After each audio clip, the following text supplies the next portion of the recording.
o al menos emparejada.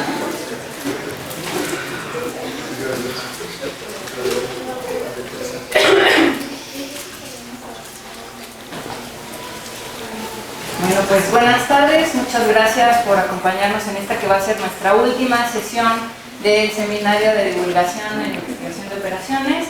El día de hoy contamos con la presencia del doctor Francisco Javier Zaragoza, quien hizo su licenciatura,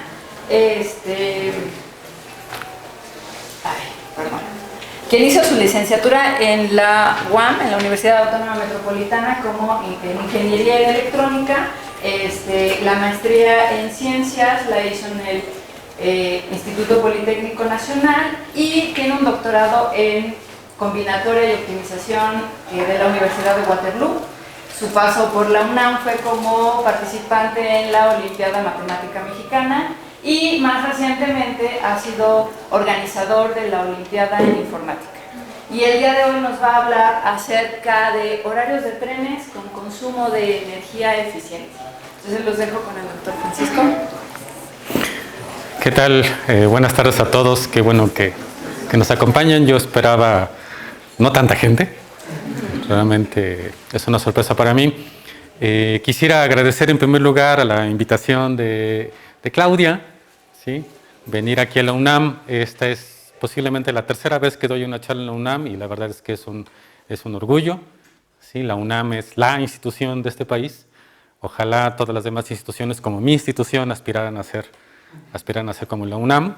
Y claro, que todas las instituciones mexicanas aspiran a ser mejores. Espero que ustedes también lo tengan como una meta personal. En segundo lugar, quiero agradecer también la presentación, ¿sí? En efecto, yo pasé por la UNAM aquí cuando era muy joven. No fui nunca alumno de la UNAM, sino me tocó participar en la primera y segunda Olimpiada Mexicana de Matemáticas, allá en la prehistoria, ¿sí? En el 97 y en el 98. Tal vez ni habían nacido algunos de ustedes, ¿sí? Algunos sí. Algunos ya habían nacido, y tuve la fortuna de representar a México 2 ocasiones en la Olimpiada Internacional de Matemáticas, justo en el 88, que fue la Olimpiada en Australia, y en el 89, que fue la Olimpiada en Alemania. Y esto lo quería comentar porque hoy vamos a hablar de Alemania un poco. Entonces, de Alemania yo recuerdo haber regresado un poco frustrado, de decir, no logré mi objetivo, que era obtener una medalla. ¿Sí? Afortunadamente México sí logró su objetivo de tener una medalla. Un chico que después pasó por la UNAM, Antonio Peinbert, ¿sí? Creo que es bastante famoso, él era mi compañero en esto de la Olimpiada. Tampoco regresé de Alemania aprendiendo demasiadas palabras en alemán, ¿sí? Creo que regresé casi con las mismas que sabía una que otra que más bien serían comerciales si las dijera, pero aprendí cosas importantes como cómo se dice esta puerta se debe empujar para abrir. ¿Sí? La verdad es que uno debe aprender esas cosas. Si uno empuja una puerta que claramente dice jale. Entonces, hay cosas que aprender. Eventualmente aprendí alemán, entonces no pasa nada. Esa fue una prueba superada. Pero bueno, después me fui a la UAM a estudiar. Habiendo conocido la UNAM, decidí, en lugar de eso, estudiar en la Universidad Autónoma Metropolitana, porque a mí me llamaba la electrónica, ¿sí? Cuando estaba en electrónica descubrí que lo que me llamaba era la computación. Y entonces me fui a hacer mi maestría en computación en el Politécnico, en el CIMBESTAF, para ser más precisos. Aunque mi título dice que es en ingeniería eléctrica, es la cosa más rara del mundo, pero no importa. Y estando en la maestría en computación descubrí que lo mío eran otra vez las matemáticas. Y en particular la combinatoria, ¿sí? O la optimización combinatoria. Esto es una cosa curiosa porque mientras estuve en la Olimpiada jamás pude resolver un problema de combinatoria. Pero después lo logré. Recuerdo todavía mi entrevista con el CONACYT, donde me preguntaron que si de verdad quería estudiar combinatoria cuando yo no sabía contar. Y mi respuesta fue sí, ya aprendí a contar, he aprendido muchas cosas. Y en el doctorado decidí abandonar México. No por abandonar México, sino porque tenía la idea de que yo quería hacer el doctorado en el mejor lugar posible, en la cosa que me había interesado, y logré hacer una muy buena investigación. Y descubrí que Waterloo, la Universidad de Waterloo, era el mejor lugar al que yo podía ir, a pesar de lo que me advertía mi asesor de doctorado. Sí, mi asesor de doctorado había estudiado su doctorado allí y me había dicho que como universidad era fantástica, pero que yo me iba a aburrir porque yo era un city boy, ¿no? Alguien que le gustaba estar en la ciudad y Waterloo era un pueblo. ¿Por qué todo esto? Porque creo que es importante también cambiar de institución, cambiar de ambiente, cambiar de forma de pensar y ver cómo piensa el otro y qué dice el otro y en qué podemos coincidir y en qué podemos diferir y cómo lo hacemos para a veces llegar a un punto en común y a veces no. ¿Sí? Entonces, esta plática tiene que ver también con eso, porque yo me dedico a un área que se llama optimización. En la UAM estoy en un posgrado en optimización y en esta área de optimización pues convergen muchas cosas. Convergen las matemáticas, convergen la computación, pero convergen también dos puntos de vista, que es el punto de vista de lo que llamamos la optimización exacta y los algoritmos, y digamos una forma de llamarlo la optimización aproximada o las heurísticas. ¿Sí? Y a lo que quisiera que llegáramos es que son dos puntos de vista, ¿sí? Que no se excluyen el uno al otro, sino que por el contrario se necesitan el uno del otro. ¿Sí? Y si aprendemos eso, pues entonces vamos por un camino. ¿Sí? Afortunadamente todo lo que he logrado aprender en la vida lo he podido aplicar de alguna manera u otra. Y hoy a lo que vengo es hablarles de una experiencia, la habrán leído en el cartel, que tuve con tres chicos que entonces eran mis alumnos de posgrado, Rodrigo, Sergio y Gualberto, ahorita se los enseño, en un trabajo de horarios de trenes con consumo de energía eficiente, pensando en un país que no tiene trenes, un país que tuvo trenes y que dejó de ser un país de trenes. Déjenme les platico un poquito de esto. Entonces tengo que regresar a Alemania. En 2015, una universidad de la que yo nunca había oído hablar, la Friedrich Alexander Universität en Erlangen y Nuremberg, decidió organizar tres concursos mundiales. ¿Sí? Abrió tres convocatorias mundiales, no universitarias, de verdad mundiales. Podían participar universitarios, investigadores, empresas, cualquiera podía participar. Y esos concursos fueron una cosa que sigo sin saber muy bien qué es la forencia digital. ¿Sí? Pero si alguno de ustedes sabe qué es, puede intentar averiguar de qué se trataba esa competencia. Esa competencia, no voy a hablar mucho de ella, pero la ganó un equipo que sí estaba en una universidad, en la Universidad del Sur de Australia. Yo he estado en Australia, pero no en el sur de Australia. ¿Sí? La segunda fue una competencia como de física y computación. La llamaron ellos de tecnología fotónica. Y de ese recuerdo más o menos de qué se trataba. Se trataba de falsificar hologramas. ¿Sí? La pregunta era si cierto esquema de hologramas se podía falsificar. Y los hologramas pues, son muy importantes porque si sacan un billete, los billetes supuestamente están protegidos con hologramas. Entonces, ¿qué pasa si esa tecnología se puede falsificar? Y un equipo de la Universidad de Tartu, en Estonia, no solo logró falsificar los hologramas, sino que debo decir que estos tres eran tres jovencitos. Posiblemente haya aquí varios de ustedes más o menos de la edad de ellos, que lograron vencer a varias empresas y universidades alrededor del mundo. Los que están abajo, la Universidad de Durham en Inglaterra, era un equipo de investigación, profesores que se dedicaban exactamente a esta tecnología. Y los jóvenes los lograron vencer. ¿Sí? Entonces, el ser joven no es una desventaja, tal vez al contrario. Sí, es una ventaja. Y finalmente, se les ocurrió una competencia de optimización discreta. Entonces, hoy vamos a hablar de eso, donde, para sorpresa de incluso nosotros, el equipo de la UAM Azcapotzalco en México logró ganarle a todos los demás participantes, incluidos varias universidades y empresas que, por cierto, no puedo mencionar. Sí las recuerdo, no es mi falta de memoria. No las puedo mencionar por un contrato de non-disclosure agreement, se llama en inglés, ¿no? En fin, entonces hoy vamos a hablar de esta competencia. Estos son, bueno, pueden reconocerme con ligeramente más cabello ahí. Mis tres estudiantes, Gualberto, que era estudiante de maestría en optimización en ese momento, Sergio en medio y Rodrigo a la izquierda, que eran hasta hace poco mis alumnos de doctorado. Hoy los tres ya se graduaron, los tres del posgrado en optimización. Si quieren saber un poco más del posgrado en optimización, lo podemos hacer al final, ya sea conmigo o con dos chicos que hoy decidieron venir y cruzar la ciudad, que están allá atrás, que les pueden platicar de cómo los maltratamos en el posgrado en optimización. ¿Sí? Y entonces, ¿de qué se trataba esta competencia de optimización discreta? Hay muchas competencias en el mundo, pero esta era una competencia un poco extraña. Entonces, el asunto es el siguiente. México no es un país de trenes, pero Alemania sí. ¿Sí? Alemania la gente va al trabajo en tren. ¿Sí? Va a sus casas en tren, va de paseo en tren, sale de vacaciones en tren. También hay aviones y autos, pero el tren lo usan muchísimo. Tanto que los trenes en Alemania consumen el 2% de la energía eléctrica que se consume en todo el país. Entonces, si piensan que Alemania también es un país altamente industrializado, habría que pensar qué tanto es 2% de la energía eléctrica en el país. Bueno, eso equivale, por ejemplo, a toda la electricidad que utiliza la capital de Alemania. ¿Sí? 2% es también toda la energía eléctrica que ocupa Berlín. Y entonces, pues nos podemos preguntar, ¿y eso cuánto cuesta? Aquí lo tengo anotado cuánto cuesta económicamente. ¿Sí? 1.000 millones de euros cada año. Y nada más con la compañía principal de trenes en Alemania, que es Deutsche Bahn. ¿Sí? Nada más Deutsche Bahn. Hay varias compañías de trenes en Alemania. Entonces, económicamente, pues por supuesto, cuesta mucho. Costar también significa muchas otras cosas, ¿no? Como cuál es el impacto ambiental, cuál es el impacto en la calidad de vida de las personas, pero hoy vamos a hablar solamente de cuánto cuesta pagarle a alguien la energía eléctrica. ¿Sí?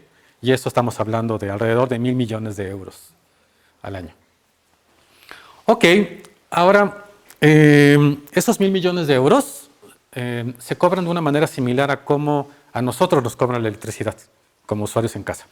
Si han visto el recibo de su casa, y está bien hecho, el recibo de su casa, porque a veces no está bien hecho, la electricidad no se cobra parejito por kilowatt o por megawatt, sino que los primeros kilowatts son más baratos, ¿sí? Porque obtienen subsidio del gobierno, y los últimos kilowatts son más caros. ¿Sí? En Alemania lo que pasa no es que haya subsidio del gobierno, sino que los primeros kilowatts son más bien baratos porque existe la capacidad instalada. ¿Sí? Mientras que los últimos megawatts son muy caros porque implica construir centrales eléctricas especiales. ¿Sí? Y entonces resulta que aproximadamente el 20% de ese monto que está ahí arriba es electricidad que es muy cara, no porque la están usando, sino porque se tuvo que construir la capacidad eléctrica para eso. ¿Sí? Para que de vez en cuando, en un pico de consumo de energía, se pueda satisfacer en lugar de que se vaya la luz, o se detenga el tren, o alguna cosa parecida. ¿Sí? Ok, entonces, si estoy pagando 20% de la factura por una cosa que no estoy usando, ¿eso está bien? La respuesta es no. ¿Sí? Y eso es lo mismo aquí, y en Alemania, y en China. Entonces, la idea era, pues, ¿cómo le hacemos como compañía, como Deutsche Bahn? ¿Cómo le hago para tratar de disminuir mi factura eléctrica? Al mismo tiempo que ofrezco el servicio de transporte, ¿sí? A los usuarios. Los usuarios quieren tomar su tren y llegar a su casa, llegar al trabajo, llegar a sus clases, etc. Entonces, no quiero afectar la calidad del servicio, ¿sí? Al mismo tiempo que quiero disminuir lo que pago. Y entonces una primera idea muy sencilla, de hecho a cualquiera se le podría ocurrir, es ¿qué pasa si modifico ligeramente los horarios de los trenes? En primera instancia uno podría pensar, pues no pasa nada, ¿no? Porque un tren ocupa energía, no importa a qué hora la ocupe. ¿Sí? Si el mismo tren se tiene que mover del mismo lugar al mismo lugar, pues no importa a qué hora lo hago, ocupo la misma cantidad de energía. ¿Sí? Es una cuestión elemental. Todos ustedes llevaron ya cursos de física y saben eso. Lo que no está tan claro, al menos para nosotros como mexicanos que no tenemos tanta experiencia con trenes eléctricos, es que los trenes no solo consumen energía, sino que también producen energía. ¿Sí? Cuando quiero arrancar un tren, necesito alimentarlo y eso consume grandes cantidades de energía. Cuando el tren alcanza su velocidad de crucero, que se llama, de hecho casi no consume energía, porque las vías están bien hechas y entonces con la pura inercia el tren llega al otro lado. ¿Sí? Pero cuando el tren va a frenar, podría hacerlo de varias maneras. Una de ellas sería utilizando energía para que frene. ¿Sí? Pero otra manera es simplemente colocarle un generador eléctrico. Los generadores eléctricos causan fricción, ¿sí? Entonces con esa fricción el tren se detiene, pero produjo energía. Y entonces, si yo muevo los horarios de los trenes, aunque el consumo en realidad es el mismo, puedo elegir si ese consumo de energía viene de la compañía eléctrica o viene de la energía que fue generada por los otros trenes que están circulando simultáneamente. ¿Sí? Entonces, esa es la idea principal. ¿Sí? La idea principal es, ¿podré mejorar esa factura si simplemente muevo un poquitito los horarios de los trenes? ¿Sí? Un poquitito, tampoco se vale moverlo media hora, porque la gente quiere llegar a la escuela, quiere llegar al trabajo, quiere regresar a su casa. Un poquito. ¿Sí? Vamos a ver, de hecho, que hay muchas más restricciones, ¿no? Entonces, ahora voy a pasar a una parte ligeramente un poco más matemática, si quieren, porque tengo que dar algunas definiciones para poder hablar del problema. Entonces, voy a hablar de un conjunto T de trenes, ¿sí? Entonces, pienso en un problema que tenga muchos trenes, ¿sí? Todos los trenes de los que voy a hablar están en ese conjunto T. Los trenes hacen viajes, ¿sí? Un viaje es, debo decirlo, el recorrido de un tren entre una estación y la siguiente. Entonces, un solo tren en un solo viaje completo hace muchos de estos viajecitos. ¿Sí? Muchos. Por ejemplo, el metro hace 40 paradas de un lugar a otro, entonces hace 40 de estos viajecitos. Además hay vías, y un tren para hacer un viaje ocupa una vía, y entre una pareja de estaciones puede haber muchas vías. Entonces, a veces un tren irá por una vía, y a veces irá por otra, y a veces irá por otra. Y finalmente, pues está el conjunto de estaciones entre los que se mueven estos trenes. Entonces, esta es la idea a la que queremos llegar. Y para cada uno de estos viajes, que los he llamado L a los viajes, esto no me pregunten por qué en este momento, pero los he llamado L, sabemos, o tenemos como un dato, a qué hora salía ese viaje. Es decir, los trenes tienen ya unos horarios. ¿Sí? Entonces hay ese numerito CL, que lo pueden pensar como la hora a la que sale un cierto tren de acuerdo al calendario publicado. ¿Sí? Tal vez es un momento de hacer un paréntesis. Los alemanes son famosos porque sus trenes llegan a tiempo. ¿Sí? Que todo ocurre como relojito en Alemania. Están pensando en el país equivocado, donde todo ocurre como relojitos en Suiza. ¿Sí? En Alemania hay una estadística que dice que el 98% de los trenes salen a tiempo. Mientras que en Suiza la estadística dice que el 90% de los trenes salen a tiempo. Deben estar pensando, se acaba de contradecir, ¿verdad? Él lo está pensando. En Alemania, salir a tiempo quiere decir con menor o igual a 16 minutos de retraso. En Suiza, salir a tiempo quiere decir con menor o igual a 2 minutos de retraso. Eso explica la cosa. ¿Sí?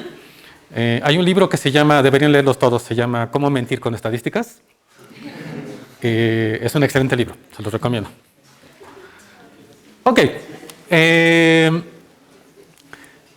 La competencia se trataba entonces de que nos daban ciertos datos, incluidos los horarios, y proponer nuevos horarios para los trenes que disminuyeran tanto como fuera posible este pico de energía. ¿Sí? Porque yo tenía que pagar por el pico que tenía que reservar. ¿Sí?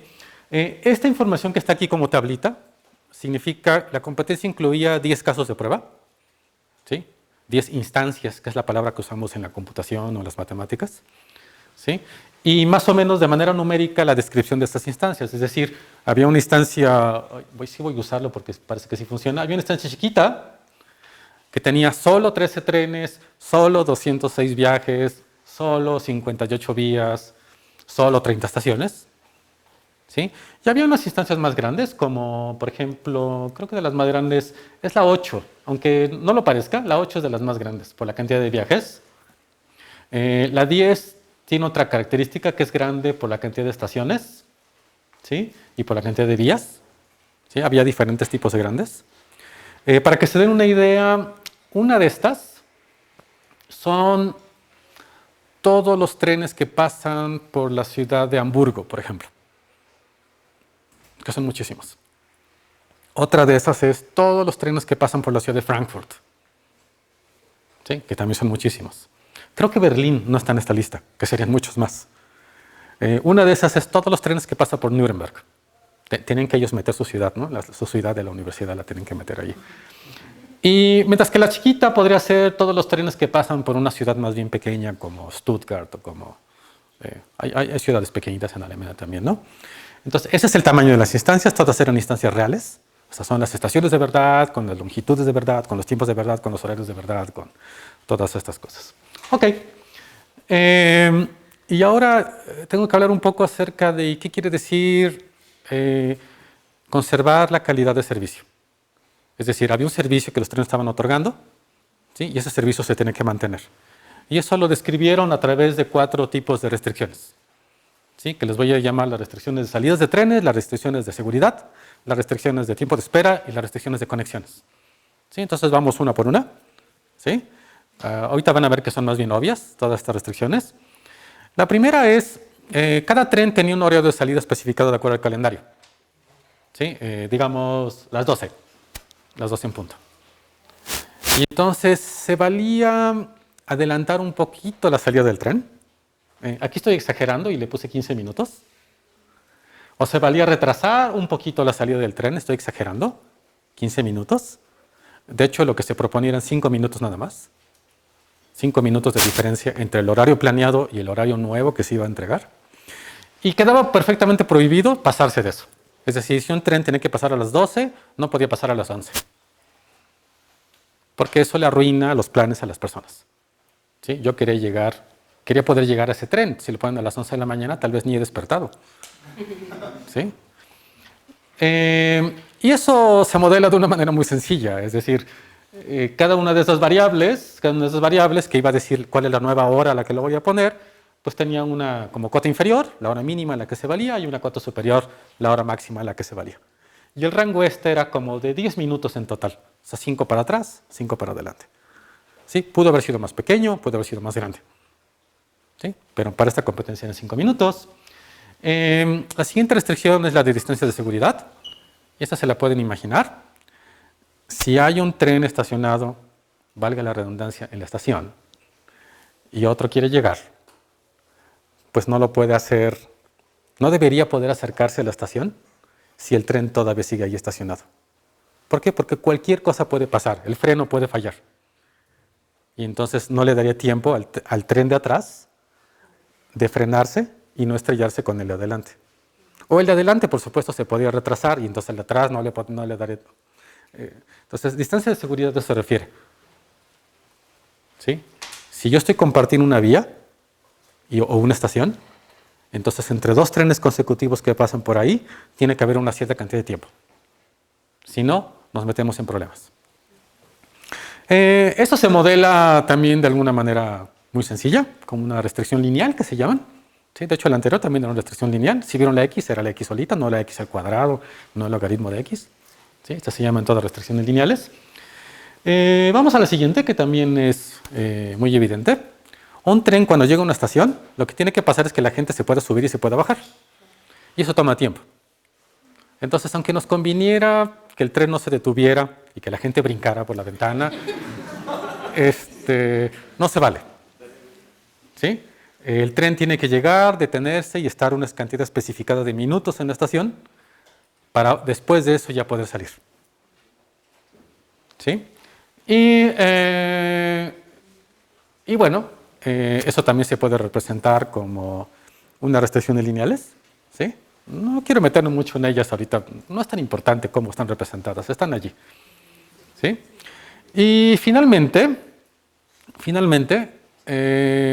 lo clásico es que, bueno, uno toma un tren de una estación a otra y ya, pero muchos usuarios de los trenes en Alemania hacen transbordos. Y entonces, si yo tomo un tren al que le cambiaron el horario porque lo retrasaron, y voy a tomar otro tren al que le cambiaron el horario porque lo adelantaron, pues ya no llego, ¿verdad? Posiblemente ya no llego. Incluso en una estación pequeñita, a veces hay que bajar una escalera, correr un pasillo y subir una escalera. En una estación pequeñita. En una estación grande tal vez tenga que correr medio kilómetro de un lado a otro de la estación para poder tomar el tren que me toca. ¿Sí? Entonces se tiene que plantear una restricción del estilo, si antes se podía hacer un transbordo, entonces después se debe poder seguir haciendo ese transbordo. ¿Sí? medida como este 5 que ven por acá y este 15 que ven por acá. Básicamente lo que quieren decir es, si antes había al menos 5 minutos de diferencia entre dos trenes y a lo mucho 15 minutos de diferencia, entonces después tiene que también haber al menos 5 minutos de diferencia y a lo mucho 15 minutos de diferencia. Si nos salimos de esos rangos, por ejemplo, si ahorita hubiera un horario con solo 1 minuto de diferencia, se considera que ese transbordo tal vez no se podía hacer. Entonces, como tal vez no se podía hacer, a menos que fuéramos flash o algo así, entonces no teníamos por qué conservarlo.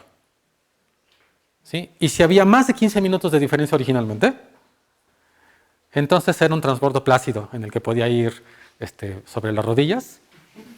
¿Sí? Y aunque adelantara el otro tren 5 minutos y el otro lo retrasara 5 minutos, de todas formas lo podría hacer. Entonces no tengo por qué considerarlo. ¿Sí? Eso es lo que tienen que ver estas restricciones que están allí. Ok. Entonces, pues les platiqué nada más las restricciones y ahorita todavía es un poquito más plática. Esta es la cantidad de restricciones que aparecen cuando usamos los datos que nos dieron. ¿Sí? Entonces, en particular, por ejemplo, la instancia 8, que les decía que era una de las interesantes, resulta que aparecen 17,000 restricciones de conexión. ¿Sí? Y en total, si alguien puede hacer la suma de todo esto, yo no puedo así tan rápido, pero digamos del orden de, no sé, 30,000 restricciones. ¿Sí? Solo para conservar la calidad de servicio. Si tuvieran que escribir 30,000 restricciones a mano, pues nunca acabarían, ¿no? Todo esto lo hicimos con programas de computadora, por supuesto. Toda la información venían como archivos de computadora, usamos programas de computadora para generar las restricciones. ¿Sale? Ok. Esas solo son las restricciones de calidad de servicio. Y todavía no he hablado de la cosa importante, que la cosa importante era la energía. ¿Sí? Resulta que nos dieron muchísimos más datos que esos. Una gran cantidad de los datos, la mayor parte de los datos que nos dieron fue lo que se llama el perfil de consumo de energía de cada viaje. Entonces, en este dibujito pueden imaginarse que el eje X es el tiempo, ¿sí? O la distancia entre una estación y otra.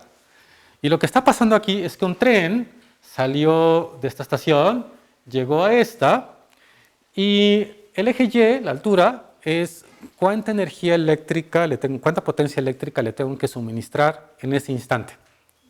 ¿Sí? Entonces, al principio, esta como rampa que ven aquí es la etapa de aceleración. ¿Sí? De hecho, dos cosas aumentan. Aumenta la velocidad del tren, pero también va aumentando poco a poco el consumo de energía. Esta etapa de aquí es la etapa en la que el tren intenta alcanzar la velocidad de crucero. Esta etapa de aquí es velocidad de crucero, es decir, básicamente no consume energía. Rojo, por cierto, es consumir energía. Azul es generar energía. Entonces, este otro lado es cuando el tren dice, tenemos que comenzar a frenar. Entonces, al principio pues va muy rápido y genera muchísima energía eléctrica y poco a poco, conforme se va frenando, hasta que se frena, al final deja de producir energía eléctrica. ¿Sí?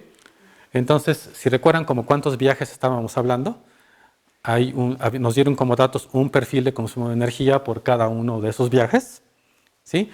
Y aquí exageré muchísimo porque en realidad cada dato que nos dieron era el consumo de energía cada segundo de ese viaje.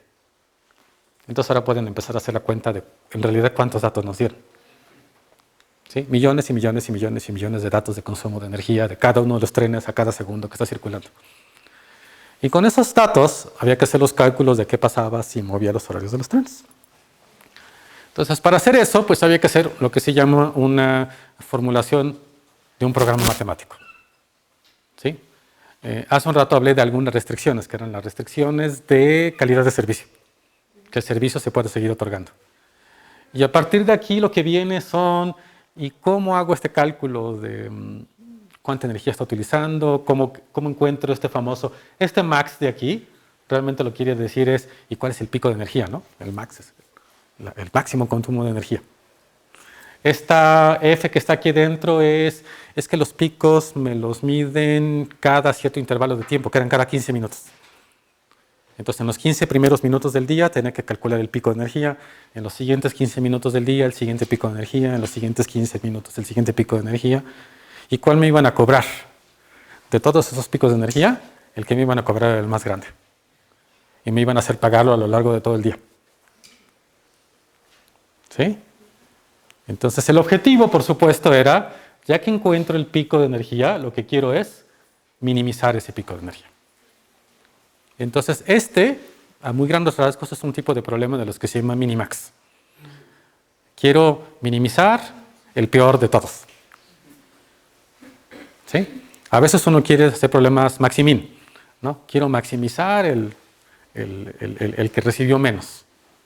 ¿Sí? Pero ¿quieres minimizar el que gasta más o maximizar el que recibió menos? Son dos tipos clásicos de problemas de optimización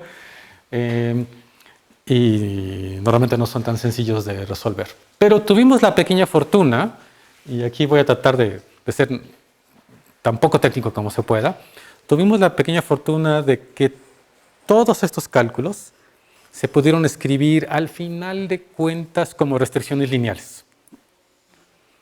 ¿Sí? De hecho, es un truco que hace todo el mundo. Por ejemplo, los físicos con frecuencia tratan de linearizar sus problemas. Porque a veces resolver las ecuaciones diferenciales correspondientes no está tan fácil. ¿Sí? En optimización es clásico, la programación lineal es una de las herramientas principales en la optimización. Y como era lo que nosotros sabíamos, dijimos vamos a tratar de linearizar todo y lo bueno es que se pudo. Entonces, aquí me voy a brincar rápidamente unas cuantas transparencias que son, pues esta es una sumatoria de cosas lineal, entonces no pasa nada, no importa tanto qué es lo que representa en este momento. Esto también son unas sumas de cosas que son lineales, ¿sí? No importa realmente tanto qué es lo que son en este momento. Este es el cálculo de cada uno de los picos que se puede expresar como una desigualdad lineal. Estas cosas son una suma muy complicada aparentemente, ¿sí? Pero el lado derecho es una suma de cosas, todos elevado a la 1. Una suma de cosas lineales, ¿sí? Si tratan de interpretar lo que dice ahí, básicamente la P lo que dice es cuánta energía consumí en este segundo. ¿Sí? Pero no solo cuánta consumí, hay que tener un poquito cuidado. En el dibujo que les enseñé había una parte roja y una parte azul. La parte roja la consumí, la parte azul no. Entonces aquí se necesita un pequeño truco para que la parte roja sí la contabilice y la parte azul no la contabilice. Si en algún momento estoy produciendo energía de más, eso lo debo convertir en un 0. ¿Sí? Aquí hay un pequeñito truco que ahorita tal vez no es necesario. Y entonces dijimos, qué bueno, ya logramos modelar el problema, ya logramos escribir los programas que generaban los modelos por computadora, que eran enormes y enormes, enormes, enormes. Y entonces dijimos, vamos a usar una pieza de software que ya hace esto. ¿Sí? De hecho, primero consultamos que si eso era una estrategia válida para el concurso y nos contestaron que sí, que cualquier cosa que quisiéramos usar era válido. Entonces decidimos usar una pieza de software cuyo nombre está ya anotado. Por cierto, los estudiantes lo pueden conseguir de manera gratuita.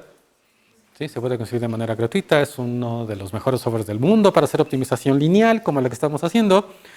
Lo metimos en la computadora que teníamos y hurra, hurra, como se dice en alemán, y también en español, por supuesto. Logramos resolver 5 de los casos. Logramos es mucho decir, ¿no? Porque lo hizo el software. Sí, entonces es como decir, es que mi perro, yo gané la competencia porque la ganó mi perro. No, resulta que el software, para 5 de los casos, para 5 de las instancias, fue capaz de, en un tiempo razonable estamos hablando de horas tal vez, razonable para nosotros, porque teníamos 3 meses para resolver esto. ¿Sí? En la práctica, que ahorita voy a hablar un poquito de eso, en la práctica 3 horas no es razonable. ¿Sí? Pero el punto es que logramos encontrar la solución óptima en 5 casos. ¿Sí? Y en los otros 5 casos, nada. El programa se murió, se le acabó la memoria. ¿Sí? De hecho, se le acabó la memoria rápidamente. O sea, no es de que lo dejamos días y días y días y se le acabó la memoria. No, a las pocas horas se acabó la memoria y no pudimos hacer más. Y la verdad es que no íbamos a comprar más equipo de cómputo para tratar de ganar esta competencia, cuando en realidad no estábamos intentando ganar la competencia, estábamos intentando resolver la tarea. ¿Sí? Cosa que hace todo el mundo, ¿no? Pero bueno, al menos les puedo enseñar esto. Esto es uno de los casos que logramos resolver de manera así completamente automática. La figura de arriba muestra en rojo el consumo de energía periodo por periodo. Y entonces en particular quiero identificar este periodo, que es como el 5.º periodo de este dibujo, que que era el pico más alto de energía. ¿Sí? Y una vez que movimos los horarios de los trenes, algo pasó. Todos los picos de energías como que se apachurraron. Unos subieron, pero los demás se apachurraron. Y si no se dejan engañar por el dibujo, arriba hay 4 cuadritos. Piénsenlo como que eso es el 100% de la energía, del pico de energía original. Y abajo ya solo hay 3, ¿verdad? O sea, como que logramos bajarle el consumo de energía un 20 y algo por ciento. De hecho, ahí está la instancia 2, de hecho un poco más, 36%. ¿Sí? Ok, entonces tenía sentido la pregunta original. ¿Se puede bajar el pico de energía moviendo poquito los horarios? Sí. Se puede y se puede bajar bastante. 36% de 1.000 millones de euros. Que me den el 1% del 1% de eso. Estaría feliz. Piénsalo, ¿cuánto es el 1% del 1% de 1.000 millones de euros? Y si lo aceptarían en este momento. ¿Verdad que sí? Después de poquito trabajo. El problema es que pues no habíamos resuelto la tarea, ¿no? Había 10 problemas, habíamos hecho 5, y con 5 no se pasa ni aquí ni en China. ¿No? Entonces pensamos, ¿qué vamos a hacer? Entonces, la respuesta fue, volteemos al otro lado. ¿Sí? Hasta ahora solo he hablado de esta rama de la optimización, que es la optimización exacta. ¿Sí? Y entonces de repente dijimos, si con lo que tenemos no podemos resolver el problema exacto, ¿sí? Porque se acabó la memoria, pues tenemos que pensar el problema de otra manera. Y propusimos muchas ideas. Les voy a contar la que funcionó. Esto siempre hacemos todos. Siempre les contamos lo que funcionó, ¿sí? Y nunca les contamos lo que no funcionó, ¿verdad? Eso segundo es mucho más útil. ¿Qué es lo que no funcionó? ¿Qué es lo que no funcionó? Para no volverlo a hacer, ¿no? Pero les voy a contar lo que funcionó. Resulta que lo que funcionó fue que originalmente nos habían dado muchísimos datos, un dato de consumo de potencia por cada segundo. Y ese era el problema. El problema es que eso aumentaba el tamaño de la formulación a millones de restricciones y variables que había que trabajar simultáneamente. ¿Sí? Sus problemas de sus tareas tendrán 3 variables, 2 restricciones. Los problemas prácticos suelen tener millones de restricciones, millones de variables, billones de datos. ¿Sí? No se espanten, así es como es la cosa. Pero lo que podíamos hacer era hacer un poquito de trampa y decir, ¿qué tal si junto, por ejemplo, en este dibujo es lo que traté de mostrar, ¿qué tal si junto 5 datos consecutivos de consumo de energía, 5 segundos, y les calculo el promedio? Y en lugar de utilizar cada dato como era de verdad, pues ocupo el promedio. Lo que pasa es que he arruinado un poco los datos y mi cálculo no va a estar bien porque no es lo mismo usar el promedio que usar los datos de verdad. Pero por otro lado, el número de restricciones del problema y el número de variables del problema disminuía drásticamente. ¿Sí? Entonces,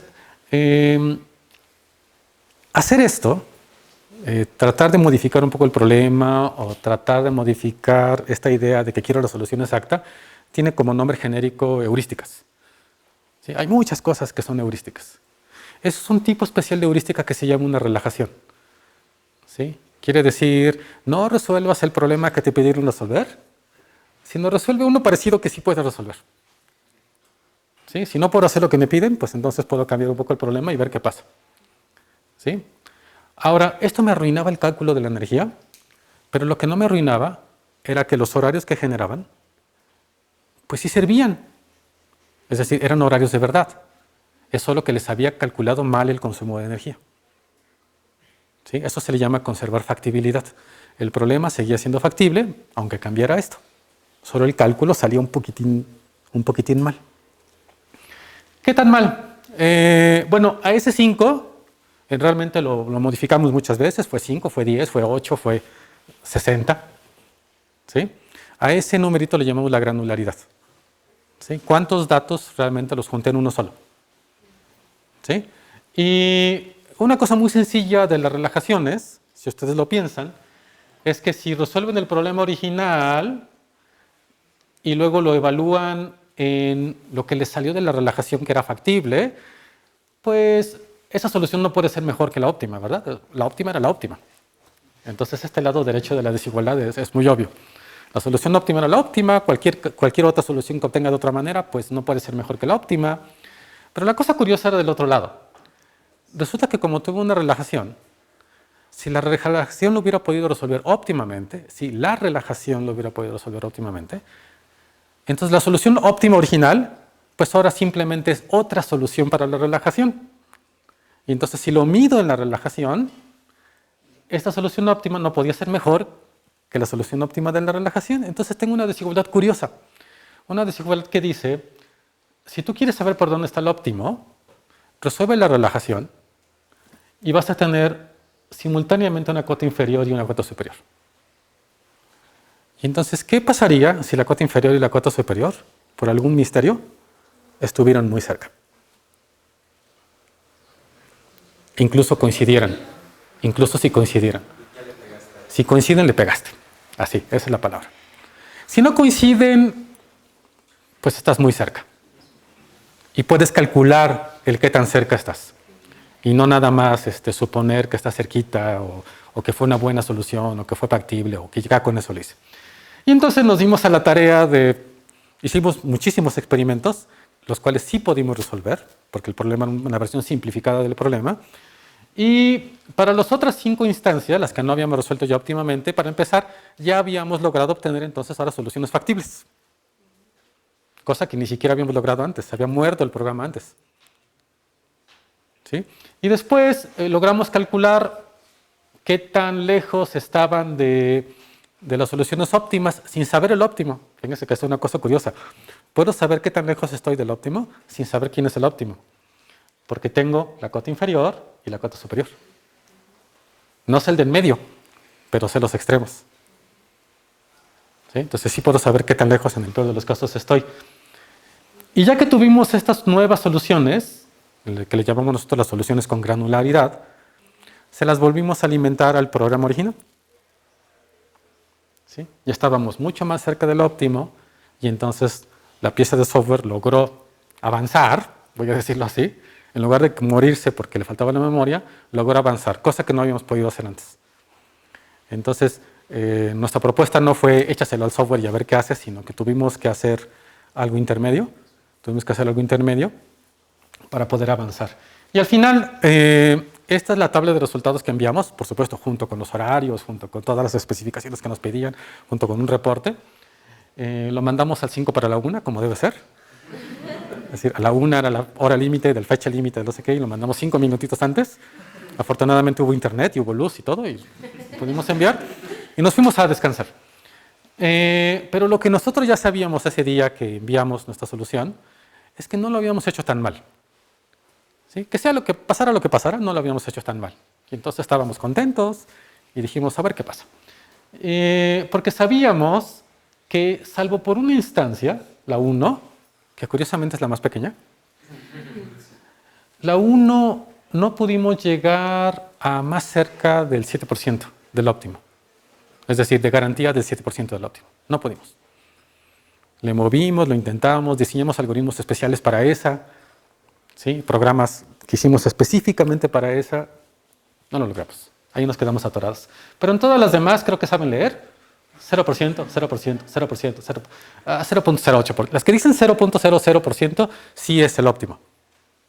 No es porque ahí se acabó los dígitos, sino sí es la solución óptima.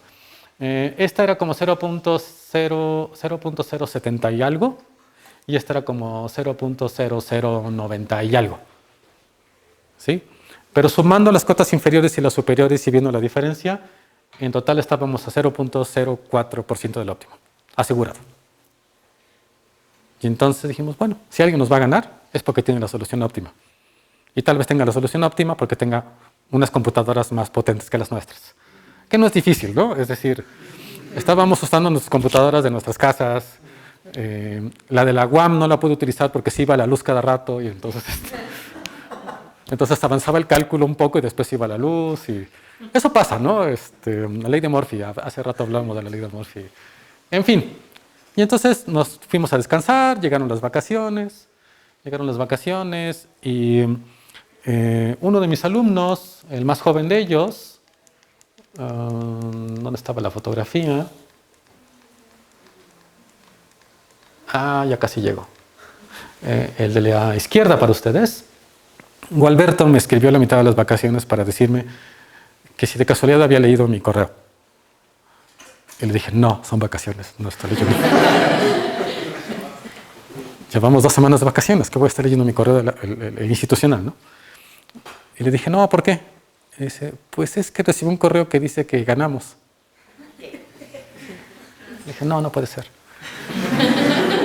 Entonces me metí en mi correo y vi un correo clásico que eso dice, congratulations, you have won, que no lo había borrado, porque normalmente borro esos correos, ¿no? Los que se ganó la lotería de no sé qué, se ganó el viaje a no sé cuál, mi abuelita que vive en Turquía está muriendo y necesita, todos esos los borro. Y entonces simplemente no lo pude creer, ¿no? Nos estaban escribiendo de Alemania una semana antes de la declaración de los ganadores para avisarnos que, pues que nos preparáramos porque nosotros habíamos ganado. Y que les mandáramos una fotografía. Esta fue la fotografía que mandamos a la mitad de las vacaciones de la UAM. Entonces esa no es la UAM. Eso que se veía hacia atrás, no, por bonito que se vea, no es la UAM. Lo que estaba abierto era el Simvestab. Y nos quedaba cerca, si no hubiéramos venido a la UNAM, a un jardín bonito a tomarnos la foto. Eso es un jardín del Simvestab. Atrás lo que se ve es la escuela, una escuela de Politécnico, UPITA creo que se llama. La UPITA que está por allá, eso es lo que se ve en el fondo por allá.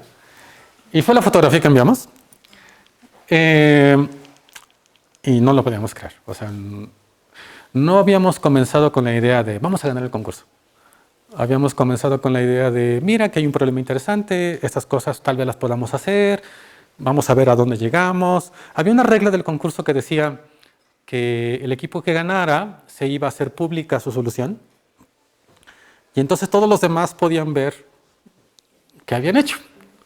Y entonces eso yo le dije a mis alumnos, cuando acabe todo esto, descargamos el reporte que suban y vemos qué hicieron, ¿no? Vemos qué hicieron y nos comparamos. Hasta el último día eso les dije, esa era nuestra idea. Seguramente habrá alguien que podrá hacer esto. Y bueno, como la historia no puede tener final feliz, resulta que cuando se hace público el anuncio de que habíamos ganado, se hacen públicas 2 cosas. La primera es que el equipo de investigadores en problemas de horarios de trenes de la Universidad de Dinamarca, que llevaban años haciendo eso, en un país que tiene trenes, Dinamarca es pequeñito, pero sí tiene trenes. Este numerito, estoy hablando de este numerito, la suma de todos estos. No, perdón, este numerito, la suma de todos estos. Ese era el resultado que nos iban a evaluar. ¿Y cómo lo habíamos hecho? Pues ese numerito para ellos era este. O sea, estábamos a nada. Pero no solo estábamos a nada, sino que de acuerdo al equipo de Dinamarca, ellos habían ganado. Enviaron una, ¿cómo se dirá esto? Una queja, una solicitud de revisión de examen. Porque como se hicieron públicos nuestros resultados, ellos los tomaron, los revisaron, y según ellos nuestros resultados estaban mal. Cosa que no me hubiera sorprendido, pero ellos decían, no, nuestros resultados son mejores que los de ellos, les ganamos por así, pero como al revés. ¿Sí? Y entonces los alemanes, que son muy derechitos, eso sí lo son, detuvieron el proceso, retractaron el anuncio, dijeron, denos una semana para volver a revisar. Y a la semana siguiente dijeron, bueno, esta vez ya revisamos, gana el equipo de México. ¿Sí? 2 días después del segundo anuncio, el equipo de Dinamarca descubrió cuál era el problema.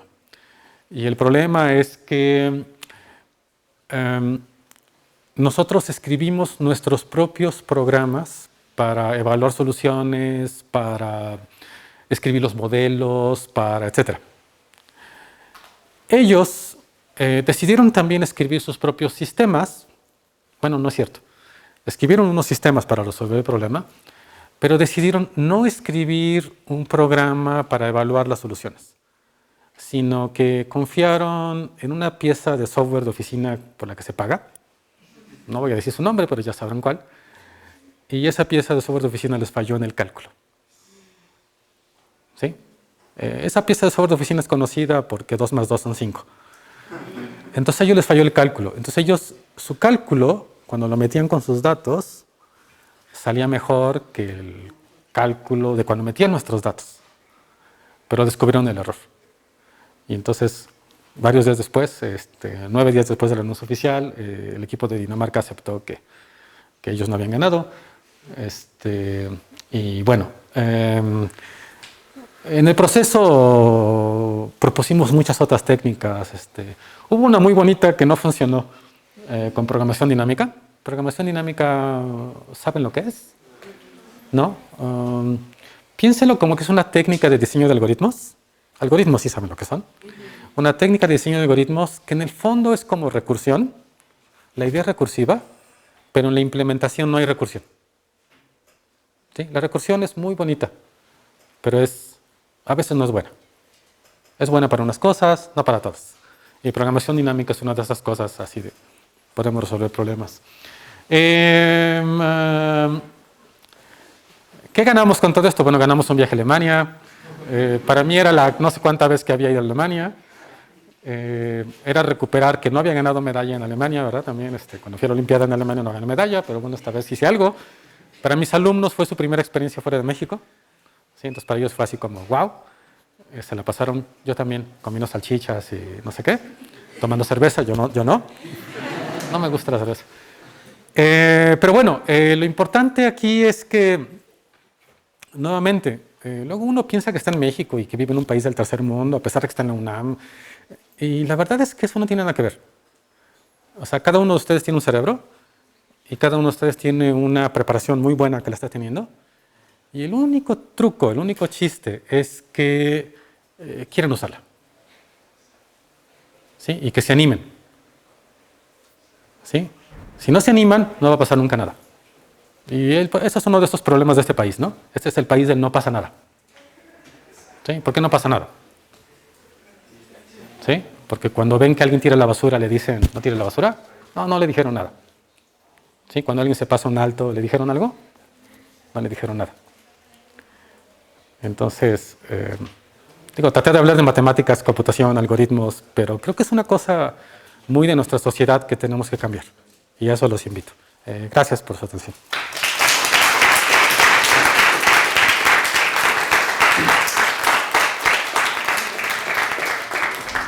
¿Alguien tiene dudas, preguntas?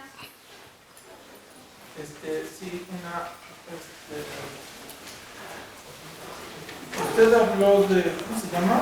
Un intervalo de f de x entre f de g y f de... Sí, nada más quisiera saber ¿cómo se les llama la diferencia? Bueno, en inglés se le llama el gap, en español se le llama el umbral o simplemente la diferencia. ¿Sí? O sea, en realidad estas son dos diferencias, ¿no? La diferencia, la del lado izquierdo y la diferencia del lado derecho. Y son unas simples restas. ¿Sí? A veces también se hace con una división, como para hacerlo porcentual, se hace una división allí. Pero, o sea, ¿qué pasa con esa diferencia? Dijo que cuando convertían, entonces ya le atinabas a lo que... Exactamente, sí. Si la cosa de la izquierda es igual a la cosa de la derecha, entonces las tres son iguales, ¿no? Las tres son iguales. Y entonces ya estamos seguros que es la solución óptima. Con una muy pequeñita diferencia, puede ser que ya tenga la solución óptima, pero no lo sé. No lo sé, todavía puede estar en cualquier valor en ese rango. Y si vemos la chiquita que fue la diferencia entre la solución que presentamos y la solución que presentó el equipo de Dinamarca, por ejemplo, la diferencia fue micrométrica. ¿Sí? No fue tal vez fue de decenas de miles de euros, si lo pensáramos. Y decenas de miles de euros ya no importan, ¿no? A estas alturas ya no importan. Cuando hablamos de miles de millones de euros. De nada. ¿Alguien más? ¿Alguna duda, alguna pregunta? ¿No? Bueno, pues le agradecemos mucho al doctor.